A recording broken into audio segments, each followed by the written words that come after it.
ಎಲ್ಲರಿಗೂ ನಮಸ್ಕಾರ ಸ್ನೇಹಿತರೆ. ಜ್ಯೋತಿಷ್ಯ ಶಾಸ್ತ್ರದ ಪ್ರಕಾರ ಧನುರಾಶಿಯವರಿಗೆ ಜುಲೈ ತಿಂಗಳು ಹೇಗಿರಲಿದೆ, ವೈವಾಹಿಕ ಜೀವನ, ಉದ್ಯೋಗ, ಆರೋಗ್ಯ, ವ್ಯಾಪಾರ, ವೃತ್ತಿ, ಶಿಕ್ಷಣ, ಆರ್ಥಿಕ ಸ್ಥಿತಿಯಲ್ಲಿ ಯಾವೆಲ್ಲ ಬದಲಾವಣೆಗಳಿವೆ ಎನ್ನುವ ಸಂಪೂರ್ಣ ಮಾಹಿತಿಯನ್ನು ನೋಡೋಣ ಬನ್ನಿ. ಅದಕ್ಕೂ ಮುಂಚೆ ನೀವಿನ್ನು ನಮ್ಮ ಚಾನೆಲ್ಗೆ ಸಬ್ಸ್ಕ್ರೈಬ್ ಆಗಿಲ್ಲ ಅಂದ್ರೆ ಈಗಲೇ ಸಬ್ಸ್ಕ್ರೈಬ್ ಆಗಿ, ಹಾಗೆ ವಿಡಿಯೋಗೆ ಲೈಕ್ ಮಾಡಿ, ವಿಡಿಯೋವನ್ನು ಸ್ಕಿಪ್ ಮಾಡದೆ ಕೊನೆ ತನಕ ನೋಡಿ.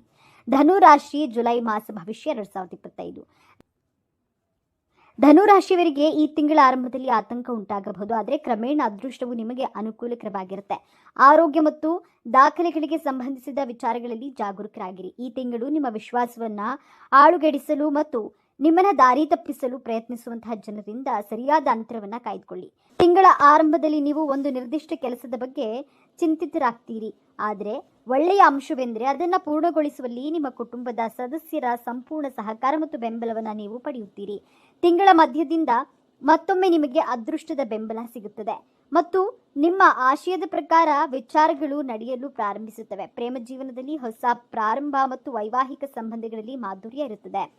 ಈಗ ನಿಮಗೆ ಶನಿ 3ನೇ ಮನೆಯಿಂದ 4ನೇ ಮನೆಗೆ ಪ್ರವೇಶಿಸಿದ್ದಾನೆ. 4ರ ಶನಿ ಅಷ್ಟೊಂದು ಉಪಕಾರಿ ಅಲ್ಲ, ಆದರೆ ಅಪಾಯಕಾರಿಯೂ ಅಲ್ಲ. ಗುರು ಕೂಡ ಈಗ 6ನೇ ಮನೆಯಲ್ಲಿ, ರಾಹುಕೇತುಗಳು 4ನೇ 10ನೇ ಮನೆಯಲ್ಲಿ ಇದ್ದಾರೆ. ಅಷ್ಟು ಒಳ್ಳೆಯ ಬೆಳವಣಿಗೆ ಇಲ್ಲಿಯವರೆಗೂ ಕಂಡು ಬಂದಿಲ್ಲ, ಆದರೆ 14ರ ನಂತರ ಗುರುಬಲ ಬರೋದ್ರಿಂದ ಪರಿಸ್ಥಿತಿ ನಿಮ್ಮ ಹಿಡಿತಕ್ಕೆ ಬರುತ್ತದೆ. ಆರೋಗ್ಯದಲ್ಲಿ ಹಾಗೂ ಆರ್ಥಿಕತೆಯಲ್ಲಿ ಸಾಕಷ್ಟು ಏರುಪೇರುಗಳನ್ನ ಅನುಭವಿಸಿದ್ದೀರಿ, ಮಾನಸಿಕ ಕ್ಲೇಶ ಅನುಭವಿಸಿದ್ದೀರಿ. ಈಗ ಅದಕ್ಕೆಲ್ಲ ಒಂದು ಸರಳ ಪರಿಹಾರ ಗೋಚರಿಸುತ್ತದೆ. ನೀವು ಯಾವುದನ್ನ ಬೆಟ್ಟದ ಹಾಗಿರುವ ಕಷ್ಟ ಎಂದು ತಿಳಿದಿದ್ರೋ ಅದು ಹತ್ತಿಯಂತೆ ಹಗುರವಾಗಿ ಹಾರಿ ಹೋಗುತ್ತದೆ. ರಾಹು ಕೂಡ 3ನೇ ಮನೆಗೆ ಪ್ರವೇಶವಾಗಿ ನಿಮ್ಮನ್ನ ಬಲಪಡಿಸ್ತಾನೆ. ಪರಿಸ್ಥಿತಿ ಹತೋಟಿಗೆ ಬಂದು ನೀವು ಎಣಿಸಿದ ಕೆಲಸ ಕಾರ್ಯಗಳಲ್ಲಿ ಜಯ, ಯಶಸ್ಸು ಸಿಗುತ್ತದೆ. ವೃತ್ತಿಯಲ್ಲಿ ಬಡ್ತಿ, ಅವಿವಾಹಿತರಿಗೆ ವಿವಾಹ ಪ್ರಾಪ್ತಿ ಇದೆ. 4ರಲ್ಲಿ ಶುಕ್ರ ಈ ಮಾಸದ ಕೊನೆಯವರೆಗೂ ಇರುತ್ತಾನೆ. ಇದು ಕೂಡ ಬಹಳ ನಿಮಗೆ ಬೆಂಬಲ ನೀಡುತ್ತದೆ. ಸಂಗಾತಿಯಿಂದ ಸಹಾಯ ಬೆಂಬಲ ಪಡೆಯುತ್ತೀರಿ. ವಿದೇಶ ಯಾತ್ರೆ ಇದೆ. ವಿದ್ಯಾರ್ಥಿಗಳಿಗೆ ಉನ್ನತ ವ್ಯಾಸಂಗದ ಅವಕಾಶ ಸಿಗುತ್ತೆ. ಕೋರ್ಟು ವೈದ್ಯದಲ್ಲಿ ಜಯ ಲಭಿಸುತ್ತದೆ. ವೈವಾಹಿಕ ಜೀವನಕ್ಕೆ ಮಿಶ್ರ ಜೀವನದ ಚಿಹ್ನೆಗಳು ತೋರಿಸುತ್ತಿದೆ.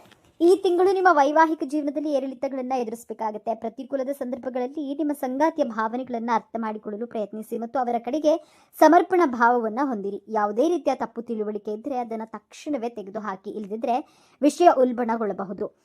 ಇದು ನಿಮ್ಮ ಸಂಗಾತಿಯ ಕಡೆಗೆ ನಿಮ್ಮ ಜವಾಬ್ದಾರಿಗಳನ್ನು ಅರ್ಥ ಮಾಡಿಕೊಳ್ಳಿ ಮತ್ತು ಅವರ ಅಗತ್ಯತೆಗಳನ್ನು ಪೂರೈಸಿಕೊಳ್ಳಿ. ಇದರಿಂದ ನಿಮ್ಮ ವೈವಾಹಿಕ ಜೀವನ ಸುಖಮಯವಾಗಿರುತ್ತೆ. ಮತ್ತೊಂದೆಡೆ ನಿಮ್ಮ ಮಕ್ಕಳು ತಮ್ಮ ಜೀವನದಲ್ಲಿ ಸಂತೋಷದಿಂದ ಮತ್ತು ಶಾಂತಿಯಿಂದ ಕಳೆಯುತ್ತಾರೆ. ಮಕ್ಕಳ ಸಂತಾನವನ್ನು ಪಡೆಯುವ ಅವಕಾಶಗಳು ಆಗುತ್ತಿವೆ. ಶಿಕ್ಷಣ ಕ್ಷೇತ್ರದಲ್ಲಿ ಮಕ್ಕಳಿಂದ ಉತ್ತಮ ಸಾಧನೆ ಕಂಡುಬರಲಿದೆ. ನಿಮ್ಮ ಸಂಗಾತಿ ಆರೋಗ್ಯದ ಬಗ್ಗೆಯೂ ಕಾಳಜಿ ವಹಿಸಿ. ನಿಮ್ಮ ವೈವಾಹಿಕ ಜೀವನದ ಜವಾಬ್ದಾರಿಗಳಿಂದ ಓಡಿ ಹೋಗಬೇಡಿ ಮತ್ತು ನಿಮ್ಮ ಸಂಗಾತಿಯ ಬಗ್ಗೆ ಅಸಡ್ಡೆಯನ್ನು ತೋರಿಸಬೇಡಿ. ಪ್ರೇಮಕ್ಕೆ ಸಂಬಂಧಪಟ್ಟಂತೆ ಉತ್ತಮವಾಗಿರುತ್ತೆ, ಆದರೆ ಕೆಲವೊಮ್ಮೆ ಪ್ರೀತಿ ಪಾತ್ರರೊಂದಿಗೆ ವಿವಾದದ ಪರಿಸ್ಥಿತಿ ಇರುತ್ತದೆ. ನಿಮ್ಮ ಪ್ರೀತಿಯ ಸಂಬಂಧವನ್ನ ನೀವು ಬಲಪಡಿಸುವ ಅನೇಕ ಸಂದರ್ಭಗಳಿವೆ. ನಿಮ್ಮ ಪ್ರೀತಿಯ ಜೀವನಕ್ಕೆ ತುಂಬಾ ಒಳ್ಳೆಯದು. ಈ ಸಮಯದಲ್ಲಿ ನಿಮ್ಮ ಪ್ರೇಮ ಸಂಬಂಧದಲ್ಲಿ ತೀವ್ರತೆ ಇರುತ್ತೆ. ನಿಮ್ಮ ಪ್ರೀತಿಯ ಸಂಗಾತಿಯೊಂದಿಗೆ ನೀವು ಆನಂದದ ಕ್ಷಣಗಳನ್ನು ಅನುಭವಿಸುವಿರಿ. ಈ ಸಮಯದಲ್ಲಿ ಮನೋರಂಜನೆ, ಭೋಜನ ಅಥವಾ ಊಟವನ್ನ ಮಾಡಬಹುದು. ಇದಲ್ಲದೆ ಇದು ಪ್ರಣಯಕ್ಕೆ ಉತ್ತಮ ಸೀಸನ್ ಆಗಿರುತ್ತದೆ. ನಿಮ್ಮ ಪ್ರೀತಿ ಪಾತ್ರರಿಗೆ ಅವರ ಜನ್ಮದಿನದಂದು ನೀವು ವಿಶೇಷ ಉಡುಗೊರೆಯನ್ನ ನೀಡ್ತೀರಿ. ಇದಲ್ಲದೆ ನೀವು ಅವರ ಸಂತೋಷಕ್ಕಾಗಿ ದೊಡ್ಡ ಪಾರ್ಟಿಯನ್ನ ಸಹ ಆಯೋಜಿಸಬಹುದು. ನಿಮ್ಮ ಪ್ರೀತಿಯ ಜೀವನದಲ್ಲಿ ನೀವು ನಿರಾಶೆ ಮತ್ತು ಹತಾಶೆಯನ್ನು ಎದುರಿಸಬೇಕಾದ ಅನೇಕ ಸಂದರ್ಭಗಳು ಸಹ ಬರುತ್ತವೆ. ಪ್ರೀತಿ ಪಾತ್ರರು ನಿಮ್ಮ ಯಾವುದಾದ್ರೂ ವಿಚಾರದ ಬಗ್ಗೆ ನಿಮ್ಮೊಂದಿಗೆ ಕೋಪಗೊಳ್ಳಬಹುದು. ಅಂತಹ ಪರಿಸ್ಥಿತಿಯಲ್ಲಿ ಅವರನ್ನ ಪ್ರೀತಿಯಿಂದ ಮನವೊಲಿಸಲು ಪ್ರಯತ್ನಿಸಿ. ವೃತ್ತಿ ಜೀವನಕ್ಕೆ ಮಿಶ್ರವಾಗಿರುತ್ತೆ. ನಿಮ್ಮ ವೃತ್ತಿ ಜೀವನದಲ್ಲಿ ಏರಿಳಿತಗಳನ್ನು ಕಾಣಬಹುದು. ನಿಮ್ಮ ವೃತ್ತಿ ಜೀವನದ ವಾಹನವು ವೇಗವನ್ನು ಪಡೆದುಕೊಳ್ಳುತ್ತೆ. ಈ ಸಮಯದಲ್ಲಿ ನೀವು ಉತ್ತಮ ಫಲಿತಾಂಶಗಳನ್ನು ಪಡೆಯುತ್ತೀರಿ. ಒಳ್ಳೆಯ ಕೆಲಸದ ಆಫರ್ ಬರಬಹುದು. ಕೆಲಸದ ಸ್ಥಳದಲ್ಲಿ ಹಿರಿಯ ಸಿಬ್ಬಂದಿಯಿಂದ ನೀವು ಬೆಂಬಲವನ್ನು ಪಡೆಯುತ್ತೀರಿ. ನೀವು ಸಹೋದ್ಯೋಗಿಗಳಿಂದ ಸಂಪೂರ್ಣ ಸಹಾಯವನ್ನು ಸಹ ಪಡೆಯುತ್ತೀರಿ. ಸಮಯಕ್ಕೆ ಸರಿಯಾಗಿ ನಿಮ್ಮ ಕೆಲಸವನ್ನು ಪೂರ್ಣಗೊಳಿಸಿ. ನಿಮ್ಮ ಶ್ರಮಕ್ಕೆ ತಕ್ಕ ಫಲ ಸಿಗಲಿದೆ.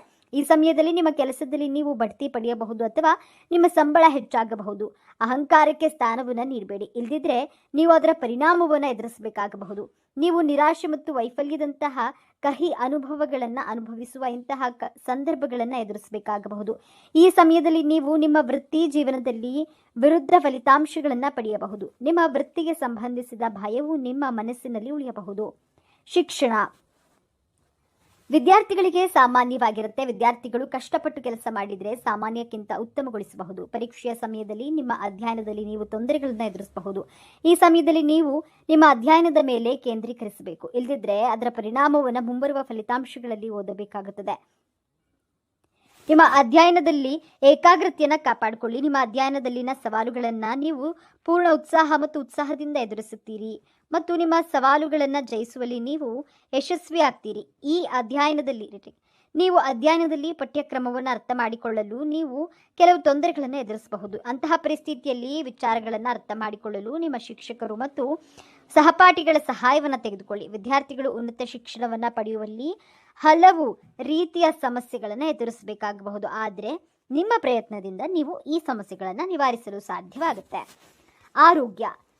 ಧನುರಾಶಿಯವರ ಆರೋಗ್ಯ ಜೀವನವು ಸಾಮಾನ್ಯವಾಗಿರುತ್ತೆ.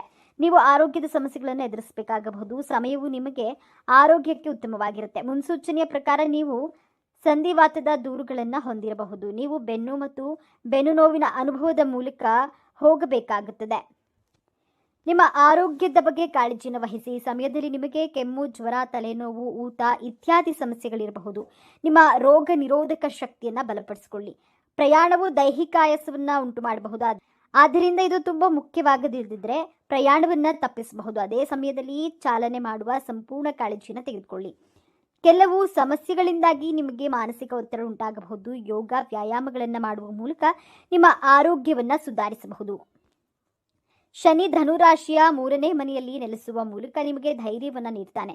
ನಿಮ್ಮ ಸೋಮಾರಿತನವನ್ನು ಬಿಟ್ಟರೆ ನೀವು ಜೀವನದಲ್ಲಿ ಸಾಕಷ್ಟು ಸಾಧಿಸಲು ಸಾಧ್ಯವಾಗುತ್ತೆ. ರಾಹು ನಿಮ್ಮ 4ನೇ ಸ್ಥಾನದಲ್ಲಿರುತ್ತದೆ ಮತ್ತು ಕೇತು ನಿಮ್ಮ 10ನೇ ಮನೆಯಲ್ಲಿ ಇರ್ತಾನೆ. ಇದರಿಂದಾಗಿ ವೃತ್ತಿ ಜೀವನದಲ್ಲಿ ಏರಿಳಿತಗಳು ಮತ್ತು ಕೌಟುಂಬಿಕ ಸಂಬಂಧಗಳಲ್ಲಿ ಹಗ್ಗ ಜಗ್ಗಾಟದ ಪರಿಸ್ಥಿತಿ ಇರುತ್ತದೆ. ಪ್ರೇಮ ಜೀವನ. ಪ್ರೇಮ ಸಂಬಂಧಗಳಿಗೆ ಅನುಕೂಲಕರವಾಗಿರುತ್ತೆ. ಧನುರಾಶಿಯವರ 5ನೇ ಮನೆಯಲ್ಲಿ ಗುರು ಕುಳಿತಿರುವುದರಿಂದ ನಿಮ್ಮ ಪ್ರೀತಿಯ ಜೀವನವನ್ನು ಸಂತೋಷದಿಂದ ಕೂಡಿರುತ್ತೆ. ಆದರೆ ನಿಮ್ಮ ರಾಶಿಯಲ್ಲಿ ಮಂಗಳ ಮತ್ತು ಸೂರ್ಯನಿರುವುದರಿಂದ ಕೆಲವು ಕಷ್ಟಕರ ಸಂದರ್ಭಗಳಿಗೆ ನೀವು ಒಳಗಾಗಬಹುದು. ಇವುಗಳನ್ನು ತಪ್ಪಿಸಲು ನೀವು ಪ್ರಯತ್ನಿಸಿದರೆ ನಿಮಗೆ ಬಹಳಷ್ಟು ಪ್ರೀತಿ ನೀಡುತ್ತದೆ. ಪರಿಹಾರ. ಪ್ರತಿದಿನ ಹನುಮಾನ್ ಚಾಲಿಸ ಪಠಿಸೋದ್ರಿಂದ ಅಥವಾ ಕೇಳೋದ್ರಿಂದ ಕೈ ಹಿಡಿದ ಕೆಲಸ ಕಾರ್ಯಗಳು ಯಶಸ್ವಿಯಾಗಲಿದೆ. ಉದ್ದಿನ ಬೇಳೆ ಮತ್ತು ಕಪ್ಪು ಬಟ್ಟೆಯನ್ನು ದಾನ ನೀಡೋದ್ರಿಂದ ವಿದ್ಯಾರ್ಥಿಗಳಿಗೆ ಶುಭವಾಗಲಿದೆ. ಶ್ರೀ ಶನೇಶ್ವರ ದೇವಾಲಯಕ್ಕೆ ಪೂಜಾ ಸಾಮಗ್ರಿಗಳನ್ನು ನೀಡೋದ್ರಿಂದ ಕುಟುಂಬದಲ್ಲಿ ಧನಾತ್ಮಕ ಪ್ರಗತಿ ದೊರೆಯುತ್ತದೆ. ಶ್ರೀ ಗುರುಪೂಜೆ ಮಾಡೋದ್ರಿಂದ ಭೂ ವಿವಾದಗಳು ದೂರವಾಗಲಿದೆ. ಕೆಂಪು, ಕೇಸರಿ ಮತ್ತು ಹಾಲಿನ ಬಣ್ಣದ ಕರವಸ್ತ್ರ ಬಳಸಿದರೆ ನಿರೀಕ್ಷಿತ ಫಲಗಳು ದೊರೆಯಲಿದೆ.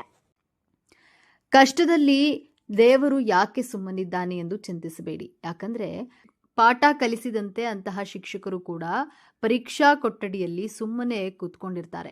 ಶನಿದೇವ ಪರೀಕ್ಷೆಗಳನ್ನ ಕೊಟ್ಟು ನಿಮಗೆ ಪಾಠವನ್ನ ಕಲಿಸಿ ನಿಮ್ಮನ್ನ ಹೊಸ ವ್ಯಕ್ತಿಯನ್ನಾಗಿ ಪರಿವರ್ತನೆಯನ್ನ ಮಾಡಿದ್ದಾರೆ. ಇದರ ಫಲಿತಾಂಶ ಸಿಗುತ್ತಾ ಹೋಗುತ್ತದೆ. ಶನಿ ಗ್ರಹದ ಬೀಜ ಮಂತ್ರವನ್ನ ಪ್ರತಿನಿತ್ಯ ಪಠಿಸಿ. ಜೊತೆಗೆ ಓಂ ಶ್ರೀ ಶನೇಶ್ಚರಾಯ ನಮಃ ಎಂದು ಈ ಬೀಜ ಮಂತ್ರವನ್ನ ಪ್ರತಿನಿತ್ಯ 21 ಬಾರಿ ಪಠಿಸುತ್ತಾ ಬನ್ನಿ. ಎಲ್ಲವೂ ಶುಭವಾಗುತ್ತೆ. ಸ್ನೇಹಿತರೆ, ಮಾಹಿತಿ ನಿಮಗೆ ಇಷ್ಟವಾಗಿದ್ದಲ್ಲಿ ದಯವಿಟ್ಟು ಶೇರ್ ಮಾಡಿ, ಲೈಕ್ ಮಾಡಿ ಮತ್ತು ನಮ್ಮ ಚಾನೆಲ್ಗೆ ಸಬ್ಸ್ಕ್ರೈಬ್ ಆಗಿ. ಎಲ್ಲರೂ ಭಕ್ತಿಯಿಂದ ಓಂ ನಮಃ ಶಿವಾಯ ಅಂತ ಕಾಮೆಂಟ್ ಮಾಡಿ. ಧನ್ಯವಾದಗಳು.